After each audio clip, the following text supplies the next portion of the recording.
ছেড়ে দাও। রেল লাইনের আছেন, আমি অনুরোধ করব রেল চলাচলের কোনো রকম ভাবে না বিঘ্ন ঘটে এবং আমাদেরও সচেতন থাকতে হবে। কোনোভাবে লাইনের ওপরে বক্তব্য শুনতে শুনতে না কেউ চলে যায়, বরঞ্চ আপনারা নিচে নেমে আসুন, এদিকে জায়গা আছে। নিয়ে নেবো আমাদের স্যার আছেন, আশিস স্যার আছেন, নেবে। ধন্যবাদ আপনাদেরকে, রেজিনগরের মানুষদেরকে, যাতে ইন্ডিয়ান সেকুলার ফ্রন্টের ডাকা অধিকার সমাবেশে আপনারা দলে দলে উপস্থিত যারা হয়েছেন। আমরা আজকাল দেখছি শাসক বলুন আর প্রধান বিরোধী দল বলুন, তাদের সভা সমাবেশ করতে গেলে বিরিয়ানির প্যাকেট গাড়ি ভাড়া দিয়ে মাঠ ভর্তি করা যায় না, আর উল্টে ইন্ডিয়ান সেকুলার ফ্রন্টের ডাকে যারা উপস্থিত হয় গাঁটের টাকা খরচ করে তারা উপস্থিত হয়। ধন্যবাদ জানাই আপনাদের। আমরা আপনাদের দেখে লড়াই করার সাহস আরো বাড়ছে আমাদের। যত রকম সমাজে অন্যায় অনাচার চলছে, আমাদের আরো ভরসা আপনাদের দেখে হচ্ছে যে লড়াই আছি আমরা সহজেই দ্রুততার সাথে এই অন্যায়কে আমরা খুব সহজেই মেটাতে পারবো। বন্ধুগণ, আজকে আমি সকাল 5টাতে বাড়ি থেকে বার হয়েছি। সর্বপ্রথম গিয়ে পৌঁছেছি আমি তারানগরে। ওখানে গিয়ে পদ্মার ভাঙন দেখেছি, কি বিভৎস ভাঙন। আর ওখানকার মায়েরা যারা আশ্রয় নিয়েছে তাদের সাথে কথা বলছিলাম। মায়েদের চোখের পানি দেখে, মায়েদের চোখের জল দেখে আমি ঠিক থাকতে পারিনি যে কি ভয়ঙ্কর পরিস্থিতির মধ্যে দিয়ে তারানগরের মানুষেরা দিন কাটাচ্ছে। আমার একটা কথা মনে পড়ে যাচ্ছে, এই শাসক যখন ক্ষমতায় আসলো মা মাটি মানুষের স্লোগান দিয়ে ক্ষমতায় আসলো, আর আজকে আমি এসে দেখছি মা আমার আশ্রয় কেন্দ্রে ওই স্কুলে মা কাঁদছে, আর মাটি প্রতিনিয়ত মুর্শিদাবাদের মাটি কখনো গঙ্গায় কখনো পদ্মাতে তলিয়ে যাচ্ছে। এই অপদার্থ সরকারের কোনো হুঁশ নাই। আর মানুষ থাকলো কি মানুষ, মা কাঁদছে তার আশ্রয়স্থলে স্কুলে, মাটি গঙ্গা পদ্মায় তলিয়ে যাচ্ছে, আর থাকলো কি মানুষ। আমাদেরকে মানুষ মনে করে, মনে হয় আমাদেরকে মানুষ মনে করে। আমি বিশ্বাস করি না ভাই, শুধুমাত্র ভোটার মনে করে। তাহলে মানুষের প্রসঙ্গটা আসছেই না। আমি ঘুরে আসলাম ওখান থেকে, আমি আপনাদের বলি ওই প্রসঙ্গ একটু ছোট্ট করে বলবো। গিয়ে দেখলাম প্রায় 138টি পরিবার ধ্বংস হয়ে গিয়েছে এই রিসেন্ট 2-1 মাসের মধ্যে। আরো পরিবার হয়তো ধ্বংস হতে পারে যদি সরকার না সদর্থক ভূমিকা নেয়। একদিকে শুভেন্দু অধিকারী বড় বড় কথা বলে জ্ঞান দিয়ে বেড়াচ্ছে। আমি এই মঞ্চ থেকে শুভেন্দু অধিকারী দিল্লির নেতাদেরকে বলতে চাই, পদ্মা হচ্ছে আন্তর্জাতিক একটা নদী। কেন আপনারা আন্তর্জাতিক নদীর যে স্ট্যাটাস আছে, নর্মস কন্ডিশন আছে, কেউ যদি এই নদী দ্বারা ক্ষতিগ্রস্ত হয় পুনর্বাসনের জন্য যেই রুলস আছে সেই রুলস অনুযায়ী এই 138টা পরিবার ক্ষতিপূরণ পাবে না। এই নিয়ে আপনি একবারও কথা বলতে দেখছি না কেন? হিন্দু ভাই ভাই গল্প শোনালেও যে 138টি পরিবার ক্ষতিগ্রস্ত হয়েছে, ওখানে আমার হিন্দু আমার মুসলিম সমাজের মানুষরাও আছে। অন্তত ওই অপদার্থ শুভেন্দু অধিকারী ওই আমার হিন্দু ভাইদের অন্তত কথা বললে তাও মনে একটু শান্তি আসতো, সেটাও বলেনি। আর আমাদের রাজ্য সরকার খেলামেলা করে হাজার হাজার কোটি টাকা অপাত্রে দান করছে, ওখানে কংক্রিটের বাঁধ নির্মাণ করেনি।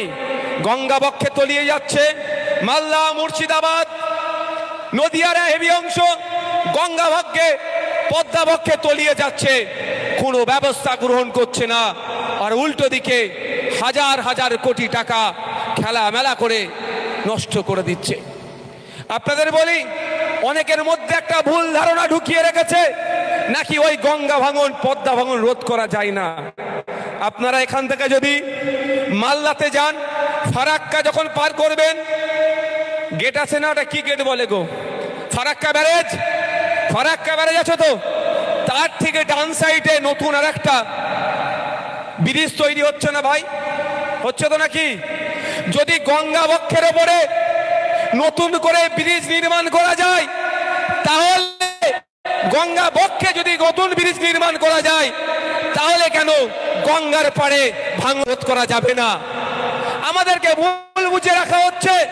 তার সাথে সাথে বলছি, পশ্চিম বাংলায় একটা বড় চর্চিত পর্যটন কেন্দ্র হচ্ছে দীঘা। দীঘাতে আমরা অনেকেই কম বেশি গিয়েছি বা তার ভিডিও দেখেছি। মা সমুদ্র থেকে যেভাবে ঢেউ এসে পাড়ে আছড়ে পড়ছে, দীঘার কি পার ক্ষতিগ্রস্ত হয়েছে? একটু আওয়াজ দেবেন আপনারা। তাহলে যদি ঢেউ আছড়ে পড়লেও ক্ষতিগ্রস্ত হয়, কারণটা কি?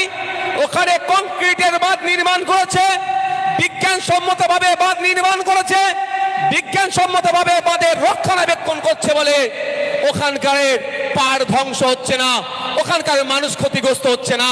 যদি দীঘায় কংক্রিটের বাঁধ নির্মাণ করে ওখানকার মানুষকে বিপদের হাত থেকে বাঁচানো যায়, কেন মুর্শিদাবাদ, কেন মালদা, নদিয়ার একটা অংশের মানুষকে ওই কংক্রিটের বাঁধ নির্মাণ করে এই বিপদের হাত থেকে রক্ষা করবে না? ভাবতে অবাক লাগছে। মুর্শিদাবাদের মানুষ, মুর্শিদাবাদ জেলায় 22টা বিধানসভা সিট, 20টি সিট রাজ্য সরকারকে উপহার দেওয়ার পরেও আজ আপনারা লাঞ্ছিত হচ্ছেন, বঞ্চিত হচ্ছেন। আপনাদের প্রতিনিয়ত মুর্শিদাবাদের মাটি গঙ্গা বক্ষে চলে যাচ্ছে, পদ্মা বক্ষে চলে যাচ্ছে, আর মাননীয়া শান্তির সাথে ঘুমাচ্ছে। কদিন আগে দেখছিলাম এবার নেপালে যে ঘটনাটা ঘটেছে, সেই জন্য আমার রাজ্যের মুখ্যমন্ত্রীর নাকি সারাদিন ঘুম হয়নি, সারা রাত তিনি ঘুমোতে পারেননি। নেপালের মানুষ মুখ্যমন্ত্রীকে ভোট দিয়ে, মমতা ব্যানার্জিকে ভোট দিয়ে মুখ্যমন্ত্রীর চেয়ারে বসায়নি। তাদের জন্য যদি ওনার ঘুম না হয়, তাহলে যে মুর্শিদাবাদের মানুষ, যে মালদার মানুষ, যে নদিয়ার মানুষ, যে রাজ্যের মানুষ ভোট দিয়ে তাকে মুখ্যমন্ত্রীর চেয়ারে বসালো, সেই রাজ্যের মানুষ ক্ষতিগ্রস্ত হচ্ছে। তাদের জমি প্রতিনিয়ত গঙ্গা বক্ষে চলে যাচ্ছে, পদ্মা বক্ষে চলে যাচ্ছে। তাহলে কিভাবে শান্তির ঘুম ঘুমাচ্ছে? তাহলে মানুষের সাথে, মুর্শিদাবাদের মানুষের সাথে, তারানগরের মানুষের সাথে, মালদার মানুষের সাথে, নদিয়ার মানুষের সাথে বিচারিত হচ্ছে না ভাই? উনি নেপালের মানুষ, ওনাকে কোনোদিন ভোট দেয়নি, ওনাকে মুখ্যমন্ত্রী নেপালের মানুষ করেনি। উনি নেপালের জন্য চিন্তিত, সারা রাত ঘুমাতে পারেনি। আর যারা আপনারা ভোট দিয়ে ওনাকে মুখ্যমন্ত্রী বানালেন, তাদের জন্য উনি একটু চিন্তা করছেন না কেন বলুন তো? মেঘ না চাইতেই পানি পেয়ে যাচ্ছে, মেঘের কি প্রয়োজন আছে? তাই আপনাদের বলবো, সামনের দিন আসছে, জবাব দেওয়ার সময় এসেছে। যখন ওয়াকফ নিয়ে সারা পশ্চিম বাংলার মানুষ, সারা ভারতবর্ষের মানুষ চিন্তিত যে ওয়াকফ নিয়ে কি হবে, ওয়াকফ নিয়ে কি হবে, সেই সময় মাননীয়া তিনি স্টেজ থেকে বললেন। আর অপদার্থ এমএলএ এমপি গুলো এই প্রথম সারিতে বসেছিল, তারা উত্তর দিল না যে কারো যদি ওয়াকফ নিয়ে আন্দোলন করতে হয় দিল্লি গিয়ে করবেন বলে আমাদেরকে নিদান দিয়েছিল। এই সময় এসেছে মাদ্রাসা বাঁচানোর লড়াই, মসজিদ, ঈদগাহ বাঁচানোর লড়াই, কবরস্থান বাঁচানোর লড়াই। আমাদের পাশে যারা ছিল না, সময়ের সাথে সাথে তার জবাব দেওয়া হবে। হবে তো নাকি ভাই? কারা দেবেন? হাত তুলে দেখান, হাত তুলে দেখান। মমতা ব্যানার্জির এত সাহস কি করে হলো? তিনি রাজা, আমরা প্রজা নয়, এটা মাথায় রাখতে হবে। গণতন্ত্রে প্রত্যেকটা নাগরিক রাজা। এই রাজার দেশে বরঞ্চ এই নাগরিক 5 বছরের জন্য দায়িত্ব তুলে দিয়েছে।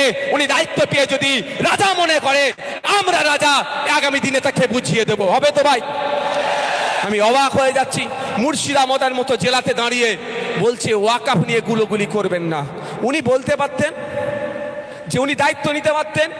আমি ভেবেছিলাম হয়তো এবার মনে হয় ওয়াকফকে বাঁচাতে, সংবিধানকে রক্ষা করতে, সংবিধানের আর্টিকেলকে রক্ষা করতে রাজ্যের মুখ্যমন্ত্রীর নেতৃত্বে সারা পশ্চিম বাংলায় এক জাগরণী পদযাত্রা হবে। যে পদযাত্রায় তৃণমূল, আইএসএফ, কংগ্রেস, সিপিএম কেউ থাকবে না। সেই যাত্রায় প্রথম সারিতে মুখ্যমন্ত্রী থাকবে এবং শেষ লাইনেও যারা থাকবে তারা সংবিধান বাঁচানোর লড়াই হাঁটবে, ওয়াকফ বাঁচানোর লড়াই হাঁটবে। তার পরিবর্তে মুখ্যমন্ত্রী আপনার জেলায় দাঁড়িয়ে অপদার্থ এমপি এমএলএ গুলোকে সামনে বসিয়ে রেখে আপনাকে আমাকে জ্ঞান দিচ্ছে যে ওয়াকফ নিয়ে কেউ আন্দোলন করতে পারবে না। মানে সাহসটা কোন জায়গায় আপনারা দিচ্ছেন বুঝতে পেরেছেন? আপনারাই সাহস দিয়েছেন, ভোট দিয়েছেন। আপনারা ভোট দেওয়া বন্ধ করে দেবেন, আর কেউ চিনতে পারবে না, লাইট আর থাকবে না। আমি কারো বদনাম করছি না, আপনাদের এলাকায় একটা দাবাং নেতা আছে, আইএসএফ এর নাম শুনে খেপে ওঠে। কে বুঝতে পেরেছেন? আপনারা ভোট দেওয়া বন্ধ করেছেন, মার্কেট আর খুঁজে পাওয়া যাচ্ছে, হ্যাঁ, পার্টিও তাকে আর পাত্তা দিতে চাইছে না। আমি বোঝানোর, আমি কারো বিরুদ্ধে নয়, কারো বিরুদ্ধে নয়, কিন্তু আমি বোঝানোর জন্য বলছি, ভোট যতক্ষণ দেবেন বাঘ, আর ভোট দেওয়া বন্ধ করে দেবেন, আর বললাম না, না ওটা বলবো না, না লড়াকু লোক ওইটা আমি সম্মান দিই, যে লড়াইটা তৃণমূলের বিরুদ্ধে, অন্যায়ের বিরুদ্ধে সত্যিকারের লড়াই, এটাকে আমরা সম্মান দিই। যাক, তাহলে বুঝতে পেরেছেন যে আজকে আপনার ভোট নিয়ে আপনাকে জ্ঞান দিচ্ছে, তাকে জবাব দেওয়ার জায়গা আপনাকে তৈরি করতে হবে। আপনার হাতে সেই পাওয়ারটা আছে। সংবিধান, আমার দেশের সংবিধান আপনাকে, আমাকে, বিশ্বজিৎ দাকে, সনদ দাকে, শাহাবুদ্দিন সিরাজীকে, নাসির সাহেবকে এবং এখানে যারা আছে প্রত্যেকটা ভারতীয়কে সমান অধিকার দিয়েছে সংবিধান। আপনাকে আমাকে আগামী 5 বছর আমি কি খাবো, কি পড়বো, আমার ছেলে মেয়েরা কোথায় পড়াশোনা করবে, আমি ইনকাম কত করব, এবং সরকারি কর্মচারীরা ডিএ পাবে কি পাবে না সেটা নির্ধারণ করার জন্য একবার করে সুযোগ দেয় প্রতি 5 বছর ছাড়া ছাড়া। পশ্চিম বাংলার আমাদের রাজ্যের আইন যেখানে তৈরি হবে তার আপনার জনপতি পাঠানোর একটা করে সুযোগ দেয়। দুর্ভাগ্য আমাদের, যখন ভোট আসে তখন আমরা সুযোগটা সঠিক জায়গায় কাজে লাগাতে পারি না। না লাগানোর ফলে এই মুর্শিদাবাদ জেলাতে প্রায় 86 লক্ষ মানুষ আছে। 86 লক্ষ মানুষ থাকার পরেও এখনো একটা মানে সম্পূর্ণরূপে ইউনিভার্সিটি আপনারা পেলেন না। পেয়েছেন? কেএন কলেজকে ইউনিভার্সিটি করেছে। আমি আজকের দিনেও বলছি, কেএন কলেজ জানেন এখন তিনি মুর্শিদাবাদ ইউনিভার্সিটির আন্ডারে আছে না কল্যাণী বিশ্ববিদ্যালয়ের আন্ডারে আছে, নিজেও জানে না। এবারে আমি আপনাদের বলি, কেএন কলেজের একটা ঐতিহ্য ছিল, ঐতিহ্য আছে। কেএন কলেজের ইতিহাস দেখুন, ক্যালকাটা ইউনিভার্সিটি সেই সময়কারে পশ্চিম বাংলায় গুটি কয়েক হাতে কোনা কলেজ ছিল, তার মধ্যে একটা কলেজ হচ্ছে এই কেএন কলেজ। তার ঐতিহ্যকে মমতা ব্যানার্জির সরকার ইচ্ছাকৃতভাবে ধ্বংস করলো। আমরা চাই কেএন কলেজ তার ঐতিহ্য নিয়ে সারা মানে সব সময় মাথা তুলে চলুক। মুর্শিদাবাদ মানুষের জন্য একটা ফুল ফ্লেজের ইউনিভার্সিটি দিতে হবে। এমনি এটা তথ্যভিত্তিক, মানে আমি একটা প্রসঙ্গক্রমে বলছি, 10 লাখ মানুষ থাকলে একটা ইউনিভার্সিটির প্রয়োজন আছে। মুর্শিদাবাদে 86 লক্ষ মানুষ বসবাস করে, তাহলে কম করে 8 থেকে 9টি ইউনিভার্সিটির দরকার। এখন অপদার্থ সরকার কটা দিয়েছে বলুন? হ্যাঁ, একটা আলিগড় মুসলিম ইউনিভার্সিটির ক্যাম্পাস, ওর গেট দেখলেই বোঝা যাবে ইউনিভার্সিটির মধ্যে কি আছে। আর একটা আমাদের কেএন কলেজের ঐতিহ্য গরিমাকে ধ্বংস করে দিয়ে একটা প্রাইমারি স্কুল টাইপের বানিয়ে দিয়েছে। দেখবেন কিছু কিছু প্রাইমারি স্কুলের বিল্ডিং বড় আছে, ভেতরে কিন্তু টিচার নাই। ওই জন্য প্রাইমারি স্কুল বললাম আমি। তাহলে কেন? যদি আমাদের মুর্শিদাবাদের ছেলে মেয়েরা হাতের কাছে শিক্ষা পেয়ে যায়, যদি আমাদের মুর্শিদাবাদের ছেলে মেয়েরা সহজেই অ্যাক্সেস করতে পেরে যায় উচ্চশিক্ষার জায়গায়, তাহলে আর ওদের হয়ে বোমটা বাঁধবে কে? ওদের হয়ে বুথটা দখল করবে কে? ওদের হয়ে মারামারিটা করবে কে? ওদের হয়ে হিংসাটা ছড়াবে কে? সেই জন্য মুর্শিদাবাদকে সুকৌশলে পিছিয়ে রাখার চেষ্টা হচ্ছে। তাই বন্ধুগণ, একটু ভাবার চেষ্টা করবেন। আমি গত কয়েকটা দিন ধরে উত্তরবঙ্গের বন্যাটাকে আমি একটু অবজার্ভ করছিলাম। আমি কিচ্ছু বলিনি, গুটি কয়েক কথা বলেছি। একটা জিনিস আপনাদের সামনে বলবো, আপনারা কি দেখলেন? উত্তরবঙ্গে বন্যা দেখতে গিয়েছিল, প্রধান বিরোধী দলের 2 জন আক্রান্ত হলো, এমপি এমএলএ। যারা অভিযোগ করলেন, যারা মেরেছে, 8 জনের নাম দিলেন। 8 জন কারা ভাই? আমি এটা বলি বলে অনেকে রাগ হয়ে যায়। কা আনসারি, মোহাম্মদ, মোল্লা, শেখ, এই তো বুঝতে পেরেছেন, চর্বি এদের বেশি হলো। 8 জনের নাম। পুরো মুসলিম সম্প্রদায়কে বিজেপি ইস্যু পেয়ে গেল, গালাগালি করলো। করেছো তো ভাই? এরপরে কি দেখলেন? মমতা ব্যানার্জি সৌজন্যতা দেখাতে গেলেন, উনি উনার দলের লোককে দিয়ে পিটানি খাওয়ালেন, উনি না হলে অন্য নেতারা খাইয়েছে, উনি সৌজন্যতা দেখাতে গেলেন। এবার বলুন 5 জন অ্যারেস্ট হয়েছে এখন পর্যন্ত, এই 5 জনগুলো কারা হলো বলুন? তাহলে আমে দুটো মিশে গেল, আটি গড়াগড়ি করলো। আর আপনার হাতে যদি বই তুলে দেয়, পেন তুলে দেয়, আপনাকে যদি শিক্ষা দেওয়া হয়, আপনি ভালো করে জানেন অ্যাটেম্পট টু মার্ডার 302 নম্বর ধারায় গেলে, চার্জশিট তৈরি হয়ে গেলে বিপদ আছে, কিন্তু একটা মিনিমাম টাইম পর্যন্ত কিন্তু জেলে থাকতে হবে। আর মারতে গিয়ে যদি কেউ অবঘাতে লেগে মারা যায়, জেলের বাইরে আর বার হতে পারবো না। তাহলে জানতেন মারামারি করতে যেতেন না, কিন্তু আপনি যাতে না জানতে পারেন, আপনার হাত থেকে বই পেন খাতা কেড়ে নেওয়া হচ্ছে। এটা শুধু মুসলমানদের কাছ থেকে হচ্ছে না, দলিতদের কাছ থেকে কাড়া হচ্ছে, আদিবাসীদের কাছ থেকে কাড়া হচ্ছে, মুসলমানদের কাছ থেকে কাড়া হচ্ছে, পিছিয়ে বর্গের যারা আছে তাদের কাছ থেকে বই পেন খাতা কেড়ে নেওয়া হচ্ছে, শিক্ষা কেড়ে নেওয়া হচ্ছে, আর মারামারিতে এদেরকে এগিয়ে দেওয়া হচ্ছে। আপনারা তথ্য দেখুন, 2012 সাল থেকে 2024 সাল আমাদের পশ্চিম বাংলায় 25,000 প্রাইমারি স্কুল বন্ধ করেছে এই অপদার্থ সরকার, এই মমতা ব্যানার্জি সরকার। এই 25,000 স্কুলগুলো কোথায় আছে দেখুন? যেখানে আমার আদিবাসী ভাইরা বেশি বসবাস করে, যেখানে আমার দলিত ভাইরা বেশি বসবাস করে, যেখানে আমার মতুয়া ভাইরা বেশি বসবাস করে, যেখানে আমার মুসলিম ভাইরা বেশি বসবাস করে, ওই সমস্ত এলাকা থেকে 25,000 স্কুল বন্ধ করে দিয়েছে। ক্ষতি কারা হলো? কাদের ক্ষতি হবে? যারা দিন আনে দিন খায়, এই স্টেশনে হকারি করে, সকালবেলা এসে ভ্যানটা লাগায়, সন্ধ্যেবেলা বাড়ি যায়, সকালবেলা উঠে মাঠে যায়, সন্ধ্যেবেলা বাড়ি যায়, দিনে 300 টাকা 350 টাকা খুব কষ্ট করে যারা ইনকাম করে, তাদের ছেলেগুলোই সরকারি প্রাইমারি স্কুলগুলোতে যেত। সেইগুলো ইচ্ছাকৃতভাবে মমতা ব্যানার্জির দায়িত্ব নিয়ে বন্ধ করছে, এই জন্যই যেদের ছেলেগুলো স্কুলে না যেতে পারে, এদের ছেলেগুলো যদি স্কুলে যায়, মমতা ব্যানার্জির ভাইপোর হয়ে লাঠিয়াল বাহিনী কে থাকবে? এখানে যারা এমপি আছে, এমএলএ আছে, এদের হয়ে লাঠিয়াল বাহিনী কে থাকবে? সেই জন্য এমপি এমএলএদের ছেলেরা বেসরকারি স্কুলে গিয়ে ডিগ্রি অর্জন করছে, বিদেশে গিয়ে পড়িয়ে নিয়ে আসছে। আর আপনি আমি, আপনার দাদুরা ওর দাদুদের হয়ে লাঠিয়াল বাহিনী ছিল, এখন আপনাদেরকে ওই এমপি এমএলএদের হয়ে লাঠিয়াল বাহিনী করে রাখছে, ওদের পরের প্রজন্মকে বিদেশে পড়াচ্ছে। আর আপনার ছেলে মেয়েগুলোর কাছ থেকে শিক্ষা কেড়ে নিয়ে, মানে ওই নেতার ছেলে নেতা হবে, তার হয়ে লাঠিয়াল বানানোর পরিকল্পনা এই সরকার করছে। বুঝতে পারছেন কি বলছি? ওই জন্যই ভাই আমি বিজেপির দালাল, ওই জন্যই আমি মুসলমানদের দল। আমি যখন ঢুকছিলাম একটুখানি কানে পড়লো, বিশ্বজিৎ দা বললো ওই মুসলমানদের দল আর বিজেপির দালাল বলছে, এছাড়া বলার কিছু আছে? আমি তো বলেছি, আজকেও বলছি, দম থাকলে ওদের দলের চুনোপুটির আমি উত্তর দিই না ভাই। এদের ক্ষমতা নাই, এদের কেন উত্তর দেব বলুন তো? এদের নিজস্বতা আছে। এরা মুর্শিদাবাদ থেকে 20টা এমএলএ উপহার দিয়েছে, মুর্শিদাবাদকে একটা হাফ মন্ত্রী দিয়েছে। এরা দাঁড়িয়ে বলতে পারবে যে মুর্শিদাবাদ থেকে আমরা 20টা এমএলএ জিতিয়ে বিধানসভার মধ্যে নিয়ে এসেছি, আর কলকাতা থেকে কটা এমএলএ জিতে বিধানসভায় গিয়েছে? কলকাতার যদি এত এমএলএ মন্ত্রী হতে পারে, কেন মুর্শিদাবাদের এমএলএরা মন্ত্রী হতে পারবে না? এই বলার টুকু এদের সাহস নাই। তাহলে এদের উত্তর কেন আমি দেবো ভাই বলে? এরা তো ভাড়া খাটছে, যে কোনো টাইম না দিয়ে দেবে, কেটে পড়ো, অন্যজন আসো।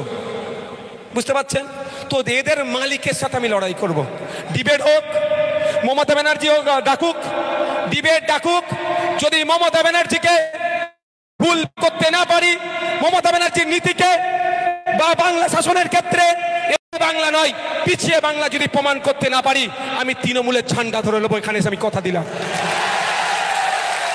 মমতা ব্যানার্জিকে যদি আমি প্রমাণ করতে না পারি যে আপনি দলিত বিরোধী, আপনি আদিবাসী বিরোধী, আপনি মুসলিম বিরোধী, আপনি সরকারি কর্মচারী বিরোধী, এক কথায় আপনি পশ্চিম বাংলার নাগরিক বিরোধী, যদি এটা প্রমাণ না করতে পারি, আমি তৃণমূলের ঝান্ডা ধরে নেব। পারবে চ্যালেঞ্জ করতে? অ্যাকসেপ্ট করবে? আর মমতা ব্যানার্জিকে যদি আমি এটা প্রমাণ না করাতে পারি, আমি ঝান্ডা ধরে নেব। আর মমতা ব্যানার্জিকে যদি আমি ভুল প্রমাণ করিয়ে দিই, তাহলে কি উনি আমার ঝান্ডা ধরবে? নেবো না বাবা, নেবো না।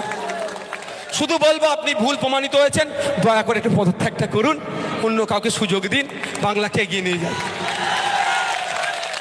আজকে লেবারের গ্যারেজ বানিয়ে দিয়েছে, লেবারের ফ্যাক্টরি বানিয়েছে মুর্শিদাবাদকে।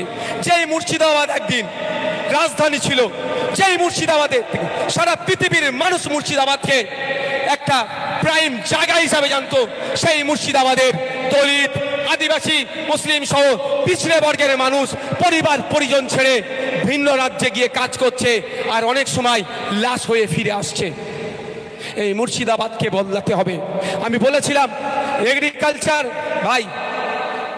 ভাই যারা একটু বসতে হবে, অন্যের অসুবিধা হচ্ছে, পিছন দিকে তাকাবার কিছু ব্যাপার নয়, আর নালে বলুন আমি শেষ করে দিচ্ছি। আমার প্রচুর গরম লেগেছিল, আমি ওখানে যেখানে গিয়েছিলাম না, রৌদ্র ছিল, আমার প্রচুর কষ্ট হয়েছে। চাইলে আমি শেষ করে দিতে পারি, আমার কোনো সমস্যা নেই। সে মুর্শিদাবাদে আমি বিধানসভার এগ্রিকালচার স্ট্যান্ডিং কমিটির সদস্য মেম্বার, আমি প্রস্তাব রেখেছিলাম যে মুর্শিদাবাদে ইন্ডাস্ট্রি তৈরি করা হোক। আপনাদের জন্য আমি প্রস্তাব রেখেছিলাম যে মুর্শিদাবাদের যে জিনিসগুলো সব থেকে বেশি পাওয়া যায় সেইগুলো দিয়ে ইন্ডাস্ট্রি বানানো হোক। আমি খোঁজ নিয়ে দেখলাম লিচু, আম সব থেকে বেশি, মালদার পরে আম মুর্শিদাবাদে হয়, লিচু প্রচুর হয়, এখানে বিভিন্ন জায়গায় ইন্ডাস্ট্রি বানানো হোক। আপনারা জানেন আমরা মাজা খাই, লিচি খাই বিভিন্ন কোম্পানির। আমি বলেছিলাম, সরকারকে প্রস্তাব দিয়েছিলাম, আপনি তো বিশ্ব বাংলা নিয়ে অনেক হই হই করেন, বিশ্ব বাংলার ব্র্যান্ডেই এখানে ইন্ডাস্ট্রি তৈরি হোক। 51% শেয়ার সরকারের কাছে থাকুক, আর 49% শেয়ার মুর্শিদাবাদের মানুষকে ছেড়ে দেন। 5,000 থেকে 5 লাখ টাকা পর্যন্ত শেয়ার হোক। গরিব মানুষ, একটা ভ্যান চালকও একটা শেয়ার কিনবে, অর্থবিত্তশালীরাও একটা শেয়ার কিনবে। তাহলে মুর্শিদাবাদে ফ্যাক্টরি তৈরি হবে, মুর্শিদাবাদ ছেলেরা কাজ করবে, এখানেই থাকবে, মুর্শিদাবাদের উন্নতি হবে, রাজ্যের উন্নতি হবে। এই কথা বলেছিলাম, কিন্তু অপদার্থ সরকার আপনাদেরকে এখানে রেখে অর্থনৈতিকভাবে স্বাবলম্বী করতে চায় না। আপনাদেরকে ভোটের সময় ডেকে নিয়ে আসবে, ভোট দিয়ে আপনাদেরকে আবার পাঠিয়ে দেবে, এই চেষ্টা সব সময় চালায়, ও কর্ণপাত করেনি। তাই বলবো বন্ধুগণ, আগিয়ে আসুন। এই তো যে চিনির কলটি ছিল, সুগার মিল এখানে বেলডাঙ্গায়, আজকে কোথায় 10,000 বিঘা জায়গা, সেই জায়গা কোথায় খোঁজ নিয়ে দেখুন। এই যে সমস্ত চারানা আটানার নেতারা আমরা চলে যাওয়ার পরে প্রেস কনফারেন্স করে বলে ও বিজেপির লাভ হবে, অমুকের লাভ হবে, যারা গল্প শোনায়, খোঁজ নিয়ে দেখুন কেউ 100 বিঘে, কেউ 150 বিঘে চুরি করে বসে আছে, কিন্তু চিনির কলটা চালু করার কোনো ইচ্ছা নাই তাদের। আর আপনারা আমাদের সুযোগ দিলে বাংলা পরিচালনার দায়িত্ব আমাদের হাতে তুলে দিলে আমরা যে জিনিসটা আপনাদের জন্য করব, আজকে সেটা এত মানুষের সামনে অদা করে যাচ্ছি। ওই চিনির কল চালু শুধু হবে না, SSKM এর মতো, আরজি করের মতো, পিজি হসপিটালের মতো হসপিটাল মুর্শিদাবাদে আমরা তৈরি করব, এবং উন্নত মানের বিশ্ববিদ্যালয় মুর্শিদাবাদকে দেবো। যেটা বলছিলাম, পরিযায়ী শ্রমিকদের উপরে সারা রাজ্যে, সারা দেশে অত্যাচার হচ্ছে। আমি একটা ছোট্ট উদাহরণ দিয়ে এই প্রসঙ্গ থেকে আরো বেশ কিছু প্রসঙ্গ আছে, সেটা আমি আপনাদেরকে জানাবো। পরিযায়ী শ্রমিকদের উপর অত্যাচার হচ্ছে। মমতা ব্যানার্জি, আমি যে কথা বলছি মমতা ব্যানার্জিও সে কথা বলছে। আরে আপনি রাজ্যের মুখ্যমন্ত্রী, আমি একজন বিধায়ক, আমি যেটা বলবো আপনি সেটা মুখে মানাই না, আপনাকে দায়িত্ব নিতে হবে। আপনি মুখ্যমন্ত্রী চেয়ারে বসে আছেন, আর নালে অল্টারনেট করে নেন, আমাদেরকে ওই চেয়ারটা দেন, আপনি আমাদের চেয়ারে চলে আসেন, বুঝিয়ে দেবো। আপনাদের বলি, অসম রাজ্য জানেন, উড়িষ্যাতে বাঙালি শ্রমিকদের উপর অত্যাচার হচ্ছে। হিন্দু মুসলিম নির্বিশেষে বাংলায় যারা কথা বলছে অত্যাচার হচ্ছে। অত্যাচার কি বন্ধ করা যায় না? অত্যাচার বন্ধ করা যায়। একটা ছোট্ট টোটকা দিচ্ছি আপনাদের। উড়িষ্যা থেকে কম করে 3 লক্ষ উড়িয়া আমাদের ওয়েস্ট বেঙ্গলে এসে কাজ করছে, কামাচ্ছে। এই আমাদের যে পুলিশ প্রশাসন আছে দেখতে পাচ্ছেন, তারা তাদেরকে নিরাপত্তা দিচ্ছে। আমরা আমাদের ভাইয়ের মতো আগলে রেখেছি তাদেরকে। আর আমাদের ওয়েস্ট বেঙ্গল থেকে তথ্য বলছি আমি, ওই চারানার নেতাদের সাথে নয়, বলবেন তোর নেত্রীকে রেডি কর, যদি ভুল তথ্য হয় ও ঝান্ডা ধরে তোদের দলে চলে যাবে। মাত্র 30,000 বাঙালি উড়িষ্যাতে গিয়ে কাজ করে। যদি আমরা 3 লক্ষ উড়িয়াকে আমাদের পুলিশ আমরা বুকে আগলে রাখতে পারি, তাহলে আমাদের 30,000 বাঙালিকে কেন ওরা নিরাপত্তা দিতে পারবে না ভাই? যদি ওরা আমাদের উপর আক্রমণ চালায়, মুখ্যমন্ত্রী যদি একবার উড়িষ্যার মুখ্যমন্ত্রীকে কথা বলে, ঠিক আছে আমি 30,000 নিয়ে চলে আসবো, 3 লাখকে আমি ফেরত দিয়ে দেবো, তাহলে কি অত্যাচার বন্ধ হবে না? একটা শুধু কল, আমি এটা ফেরত নিয়ে দেওয়া, ফেরত পাঠিয়ে দেওয়া এর পক্ষে আমি নয়। এটা ফ্রিডম অফ মুভমেন্ট আর্টিকেলে সংবিধানে উল্লেখ আছে, আমি সংরক্ষিত জায়গা ছাড়া ভারতবর্ষের যে কোনো প্রান্তে গিয়ে চলাচল করতে পারি, বসবাস করতে পারি, ব্যবসা করতে পারি। আর্টিকেলে সংবিধানে উল্লেখ আছে, তার পরিপন্থী হবে। আমি এটার বিরুদ্ধে নয়, কিন্তু যখন দেখছি আমার বাংলার শ্রমিকদের বারবার আক্রান্ত হচ্ছে, বাংলার শ্রমিকরা বারবার মার খাচ্ছে, তাহলে আমার বাংলা শ্রমিকদের স্বার্থে আমাকে তো একটু ফুস করতে হবে ভাই।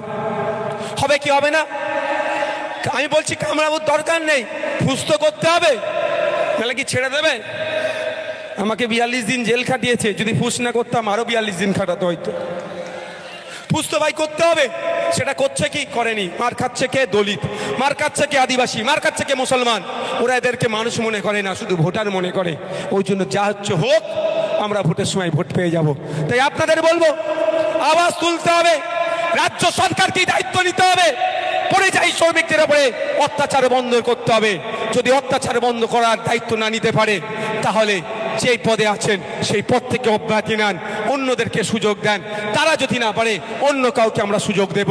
আর আমি বিশ্বাস করি যে পদে বসে আছে মাননীয় মুখ্যমন্ত্রী মমতা ব্যানার্জি, ওই পদই পারে আমাদের পরিযায়ী শ্রমিকদের উপরে অত্যাচার বন্ধ করানো।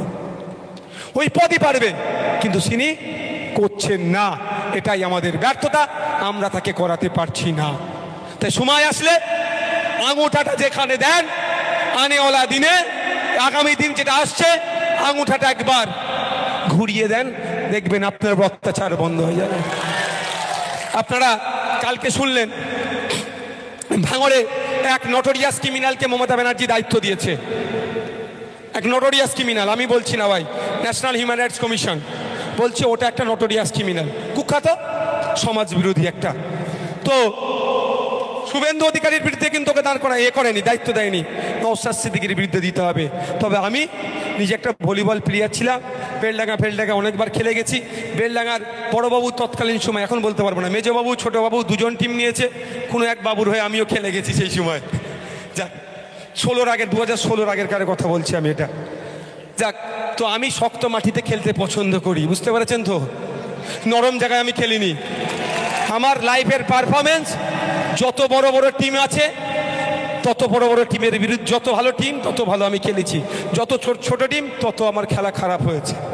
তো আমি শক্ত মাটিতে খেলা ছেলে, ওটা নিয়ে আমি ভেঙে পড়ি না। কিন্তু আপনাদের বলতে চাইছি, কেন 77টা বিজেপির প্রার্থী জিতে আছে এমএলএ অফিসিয়ালি, কোন গায়ে অবজারভার দিয়েছে? আপনারা বলুন, দিয়েছে? কেন একটাই সংযুক্ত মোর্চার তথা আইএসএফ এর কে দিতে হলো? মানে একটাই ওই 77-এর উপরে ভারী পড়ে যাচ্ছে। ওই জন্যই ওটা তোদের ঘরের ছেলে, ওটা তোদের ঘরের ছেলে, বিজেপি ওদের ঘরের বাইরে। আমি তো অনেক দিন ধরে বলে আসছি, রিসেন্ট শ্রমিক ভট্টাচার্য স্যার, যিনি আমাদের পশ্চিমবাংলার নাগরিক, পশ্চিমবাংলার বিজেপির রাজ্য সভাপতি, তিনি কি বললেন? লেবার রুমে যদি বিজেপির দুটো বর্ষিয়ান নেতার নাম বলেছিল, ওনারা না থাকলে তৃণমূল নামক শিশুর জন্মই হতো না। তাহলে ওরা ওদের ঘরের ছেলে, ওদেরকে যে কোনো টাইম শুভেন্দু অধিকারীকে ওরা ম্যানেজ করে নিতে পারবে, নওশাদ সিদ্দিকী আইএসএফকে ম্যানেজ করতে পারবে না। ওই জন্য ওদের উপরে চাপ সৃষ্টি করো। তবে মানুষের জন্য কথা বলি, মানুষের জন্য লড়াই করি। এই সামনের সারিতে যারা বসে আছি, শাহাবুদ্দিন সিরাজি, বিশ্বজিৎ মাইতি, আমাদের নাসির সাহেব, বিশ্বজিৎ দা, শাহাবুদ্দিন ভাই, আমরা কিন্তু চারজনই 21শে জানুয়ারি আমাদের উপর আক্রমণ হয়েছিল, আমরা জেল খেটে এসেছিলাম।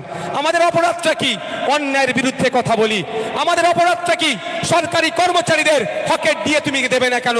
আমাদের অপরাধটা কি? কেন পুলিশে এখনো 2.5 লক্ষ শূন্য পদ? পুলিশ কেন একটা পুলিশ 8 ঘন্টার বেশি ডিউটি করবে?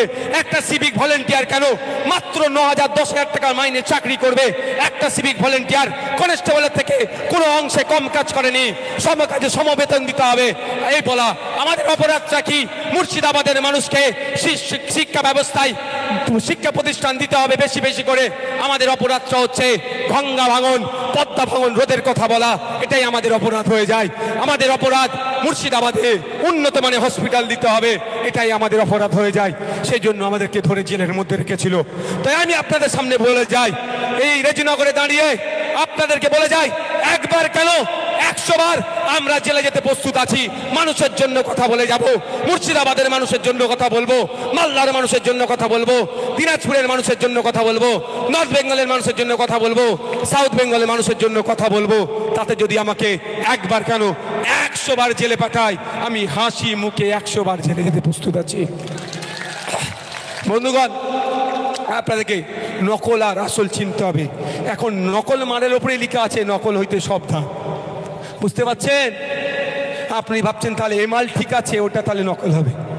তো নকলের ওপরে লিখে রেখেছে যাতে নিজেকে না আর ধরতেই দেয় না, আমি তো সলিড। ওই দেখো চোর, দেখবেন চোর মানে এটা যদি এখন ক্যামেরা ফ্যামেরা হ্যান ত্যান অনেক আপডেটেড হয়ে গেছে। বিগত সময়ে গ্রামে চোর বললে সবাই জেগে গেলে চোর চোর করে চিৎকার করলে চোরও চোর চোর চোর করতে করতে মধ্যে পালায়। তো এদের দশায় হয়ে গেছে, এখন তাল মিলানোর চেষ্টা করছে। আমি আপনাদের একটা কথা বলি এই প্রসঙ্গে, যে সজাগ সতর্ক থাকতে হবে। কাগে কান নিয়ে চলে গেছে বলে কাগের দিকে তাকাবার দরকার নেই, নিজের কানে হাত দিয়ে দেখুন। এটা হিংসা ছড়াবে হিন্দু মুসলমানের মধ্যে, যে আমাদের ঐক্য সেটাকে নষ্ট করার চেষ্টা করবে। এই নষ্ট করলে বিজেপি তৃণমূল উভয়ের লাভ হবে। সেই জন্য দেখবেন শুভেন্দু অধিকারী রাত দিন হিন্দু মুসলমান হিন্দু মুসলমান হিন্দু মুসলমান এমন এমন কথা বলছে, এলাকায় সম্প্রীতি বিনষ্ট হবে, এলাকার ঐক্য বিনষ্ট হবে। তার বিরুদ্ধে কোনো ব্যবস্থা গ্রহণ করেছে ভাই? আমি আরটিআই করেছিলাম বেলডাঙ্গাতে, একটা ঘটনা ঘটেছিল না গত বছর দুর্গাপুজোকে নিয়ে? সেই ঘটনা আমি বেলডাঙ্গার মানুষকে শুধু ধন্যবাদ জানাবো যে জিনিসটাকে তারা কন্ট্রোল করে নিয়েছিল, ফাঁদে পা দেয়নি। আমি সত্যি ধন্যবাদ জানাবো। তো ওইখানে ওই কাণ্ডটাকে সামনে রেখে শুভেন্দু অধিকারী কি বলেছিল জানেন? প্রায় 80টি মন্দির নাকি ভেঙে দেওয়া হয়েছে।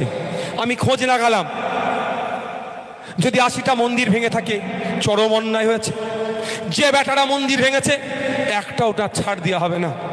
ছাড় দেওয়া হবে কি ভাই? যেমন মসজিদ ভাঙলে তাকেও ছাড়া হবে না, মন্দির গুরুদুয়ারা গির্জা কোনো ধর্মের স্থানের দিকে তাকালে তাকেও ছাড় দেওয়া হবে না। তো আমি খোঁজ নিলাম বেলডাঙ্গা জুড়ে 80টা মন্দির নাই ভাই, কিন্তু চরম অন্যায়। বিধানসভার মধ্যে বললো, তারপরে বাইরে দাঁড়িয়ে আমি মিডিয়া বন্ধুদের মাধ্যমে রাজ্য সরকারকে বললাম, শুভেন্দু অধিকারীর কথা যদি সত্য হয় আমি জানতে চাই তাহলে এই মন্দির ভাঙার জন্য কতজন কুলাঙ্গারকে ধরে জেলের মধ্যে রাখা হয়েছে তার তথ্য প্রকাশ করতে হবে। আর শুভেন্দু অধিকারী যদি মিথ্যা কথা বলে ওকে ধরে জেলের মধ্যে রাখতে হবে। বলুন, এখনো পর্যন্ত কিছু খবর পেয়েছেন মন্দির ভাঙার জন্য? মন্দির ভাঙেনি তো, মিথ্যা বলেছে তো, জেলে দেয়নি। তাহলে শুভেন্দু অধিকারী মিথ্যাচার করছে, ওকে ধরে জেলের মধ্যে রাখা দরকার ছিল তো। এর উত্তর দেয়নি। আমি আরটিআই করলাম, আপনাদের কি থানা এটা? কি পুলিশ ডিস্ট্রিক্ট? মুর্শিদাবাদ থানা রেজিনগর ভাই আমার, পুলিশ ডিস্ট্রিক্টের কথা বলুন না। আচ্ছা, যেই পুলিশ ডিস্ট্রিক্ট হোক না কেন, আমি আরটিআই করলাম, জানতে চাইলাম যে এই সময় একটা যে ঘটনা ঘটার উচিত নয় একটা ঘটনা ঘটেছিল, এই ঘটনার ফলে কটা মন্দির মসজিদ ধর্মস্থান আক্রান্ত হচ্ছে তাদের লিস্ট চাই, আর এই যারা আক্রমণ করেছে তাদের বিরুদ্ধে কি কি ব্যবস্থা নিয়েছেন তার লিস্ট চাই। আমাকে উত্তর দিল না, আমাকে সংখ্যাটা দিল না। তার মানে ডাল মে কুচ কালা হ্যায়। সংখ্যা দিলেই শুভেন্দু অধিকারী ধরা পড়তো, আর শুভেন্দু অধিকারী ধরা পড়লে জেলের মধ্যে রাখতে হতো। শুভেন্দু অধিকারীকে যদি জেলের মধ্যে রাখা হয়, হিন্দু মুসলমানের মধ্যে বিভেদ তৈরি করবে কে? আর হিন্দু মুসলমানের মধ্যে বিভেদ তৈরি না করতে পারলে তৃণমূল বিজেপি তাহলে রাজনৈতিকভাবে বেঁচে থাকবে কিভাবে? বুঝতে পারছেন কি বলছি? তাহলে রাজনৈতিকভাবে এরা বেঁচে থাকবে কিভাবে? আমাকে উত্তর পর্যন্ত দিল না। যদিও আজকে আমি লোকাল থানাকে, যারা দায়িত্বশীলেরা আছে, আমি ধন্যবাদ জানাবো, যাদের প্রচেষ্টায়, যাদের সহযোগিতায় আজকে আমাদের এই অধিকার সভা সুষ্ঠুভাবে সম্পূর্ণ আমরা করতে পারছি। বন্ধুগণ, আর দুটো ইস্যু আছে। টাইম কত? আর দুটো ইস্যু আছে, বলে নিই নাকি? কারা শুনতে ইচ্ছুক এটা হাত তুলুন তো। ওপরে যারা আছে, এই দূরে যারা আছে শুনতে ইচ্ছুক এটা হাত তুলে রাখুন। শুনতে ইচ্ছুক? ওবিসি নিয়ে মমতা ব্যানার্জি সাইজ করে দিয়েছে ভাই আপনাদের। একদম শেরশাবাদিয়া থেকে শুরু করে বানিয়া জনগোষ্ঠী যেগুলো যা আছে, এক কথায় সংখ্যালঘু মুসলমানদেরকে মমতা ব্যানার্জি এতক্ষণ পরে ঠিক জায়গায় দিয়েছে, আওকাত বুঝিয়ে দিয়েছে। যা গুটি কয়েক আপনি চাকরি পাচ্ছিল ইউনিভার্সিটিতে, ওবিসি কোটায় চাকরি পেতেন, ওবিসি বিকে এমন ঘেটে দিয়েছে, সেটাও সর্বনাশ করে দিয়েছে। ওই তো সর্বনাশ করে দিয়েছে মমতা ব্যানার্জি। আপনাদের ভালোবেসে বেছে না সাইজ করেছে। আপনি একটু খোঁজ নেবেন, আমি ভুলও হতে পারি। নাগাল্যান্ডে তারা কুকুরকেও তাদের খাদ্য হিসাবে তারা গ্রহণ করে, সে তাদের ব্যাপার, কে কি খাবে কে পড়বে এটাই সংবিধান, আমি সেখানে বিতর্কে যাব না। কিন্তু দেখবেন যখন তারা শিকার করে কুকুরটিকে কাছে ডেকে না মাথায় হাত বুলোয়। শুনেছেন গল্প মানে আমি যেটা শুনেছি তাকে শেয়ার করছি, একটু ঠান্ডা মাথায় শুনবেন কি বলছি, খারাপভাবে অপব্যাখ্যা করবেন না কথাটা। উদাহরণটা একটু শুনুন। যখন তাকে শিকার তারা করবে, আমাদের ভাষায় যদি বলি জবাই, কারো ভাষায় হত্যা, কারো ভাষায় কি বলবো তোমাকে বলি, যাই বলেন না কেন, বা গলায় ছুরি চালানো, যাই বলেন না কেন, তাকে ডেকে মাথায় হাত বুলোবে। দেখবেন কুকুরের একটা স্বভাব খুব ভালো লাগে, মাথায় যখন হাত বাড়াবে উনি নাইজ লাড়াতে শুরু করে দেবে, করে না? তো ওই সময় রড গরম হয়, লম্বা রড গরম হয়, ও মাথায় হাত বুলাবে, পেছন দিক থেকে এসে যখন শিকারের সময় হয়ে যাবে, রড যখন সঠিকভাবে গরম হয়ে যাবে, পেছন দিক থেকে এসে ওকে শিকারের জন্য পুরো ঢুকিয়ে দিয়ে ওকে শিকার করে নেবে। তো আমি আপনাদের বলছি এটা খারাপভাবে নেবেন না। আমি কিন্তু জেনারেল কাস্ট মানে কুকুরের সাথে তুলনা করছি বলে অপব্যাখ্যা করতে পারে, আমি শুধু বোঝানোর কথা বলছি। মমতা ব্যানার্জি আপনাদেরকে স্বীকার করলো, তার আগে আপনাদের একটু মাথায় হাত বুলালো ঘুমটা দিয়ে, বুঝতে পেরেছেন? এখন যে জায়গায় পাইয়ে দিয়েছে, রাস্তায় নামা ছাড়া, গণতান্ত্রিক প্রক্রিয়ায় লড়াই করা ছাড়া আর ফিরত পাবেন না। তাই বলবো ওবিসি নিয়ে আমাদের লড়াই করতে হবে, ওবিসি ফিরিয়ে দিতে হবে। সাথে সাথে আমার দলিত ভাইয়ের জন্য, আমার আদিবাসী ভাইয়ের জন্য আমাদেরকে চিৎকার করতে হবে, প্রশ্ন তুলতে হবে। চ্যাটার্জি কি করে, চক্রবর্তী কি করে, মোহাম্মদ কি করে, রহমান কি করে এসটি কোটায় চাকরি পাচ্ছে, এর জবাবও অপদার্থ সরকারকে দিতে হবে। আমি অবাক, শিডিউল ট্রাইব সিটে Chatterjee title, Rahman title, ST কোটায় তারা চাকরি করছে। ঠিক একইভাবে এসসি কোটাতে যারা এসসি কমিউনিটির নয়, শিডিউল কাস্ট কমিউনিটির নয়, তারা ওই কোটাতে চাকরি করছে, এটাও বঞ্চনা হচ্ছে, এটা বন্ধ করতে হবে। আপনারা একটা তথ্য নিলে আপনি অবাক হবেন, সারা পশ্চিম বাংলায় খুব বেশি হলে 1 কোটি এসটি কমিউনিটির মানুষ আছে, অর্থাৎ 1 কোটি আদিবাসী আছে। যে 1 কোটি আদিবাসীর মধ্যে এখনো অধিকাংশ মানুষ সার্টিফিকেট পায়নি, কিন্তু অলরেডি 1.5 কোটি এসটি সার্টিফিকেট দিয়ে দিয়েছে। এ কেমন বিচারিতা বলুন, এর বিরুদ্ধে আমাদেরকে লড়াই করতে হবে। তাই বন্ধুগণ, আগামী 2026 সাল আসছে, চোখে চোখ রেখে লড়াই হবে। কে কাকে কান নিয়ে গেল তার দিকে দেখার দরকার নাই। আমার অধিকার যেই সিম্বলে দিলে আমি আমার অধিকার পাবো, আমার হয়ে কথা বলবে, সেই সিম্বলটাকে আগামী দিনে আপনাদেরকে বেছে নিতে হবে। তবে আমি একটা কথা বলে শেষ করছি, আপনারা যদি নওশাদ সিদ্দিকী 10টা বিধানসভার মধ্যে পাঠাতে পারেন, তাহলে আগামী দিনে যেই মুখ্যমন্ত্রীর চেয়ারে বসুক না কেন, দিল্লি গিয়ে আন্দোলন করুন, এ বলার সাহস আর দেখাতে পারবে না। সকলকে ধন্যবাদ। আজকে আজান হচ্ছে না হবে, কটা বাজে?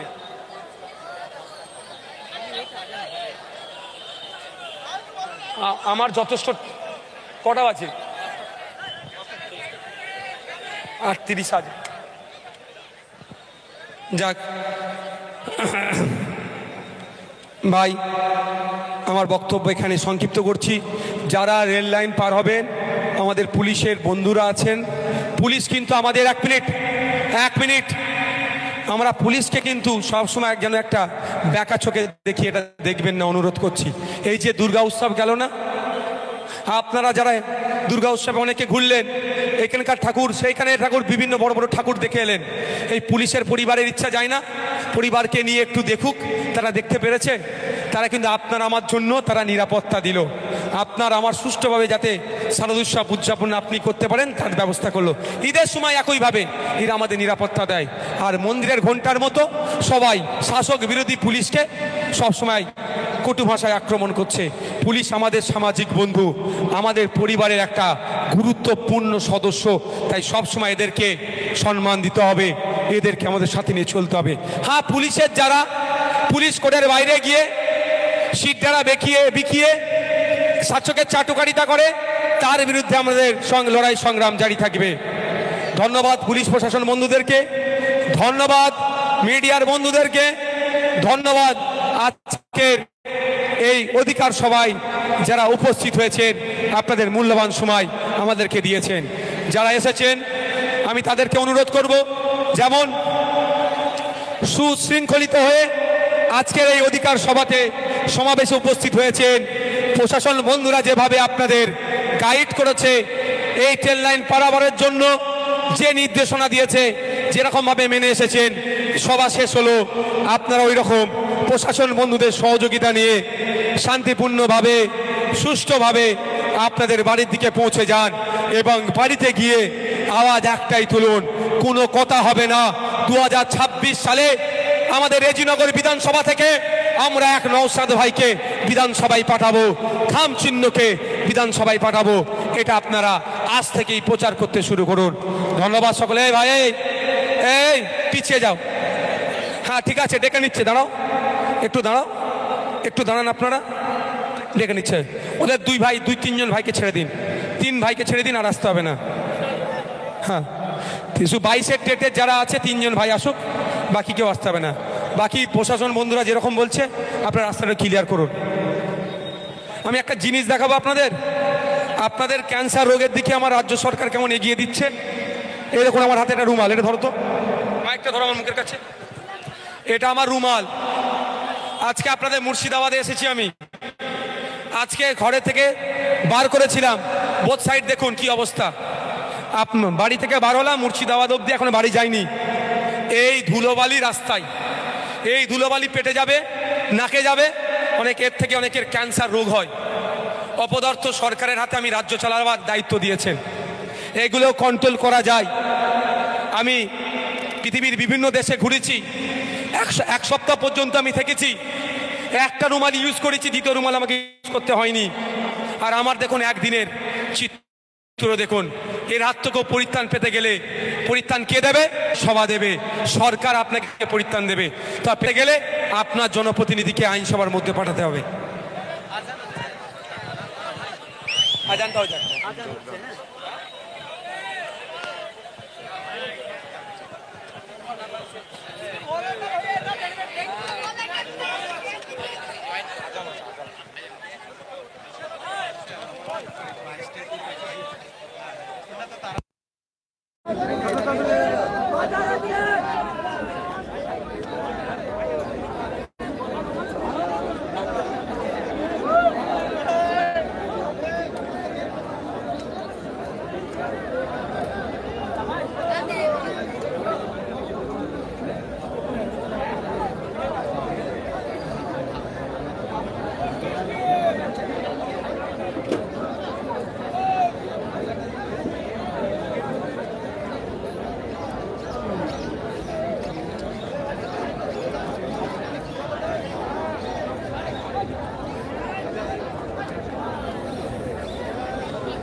আমাদের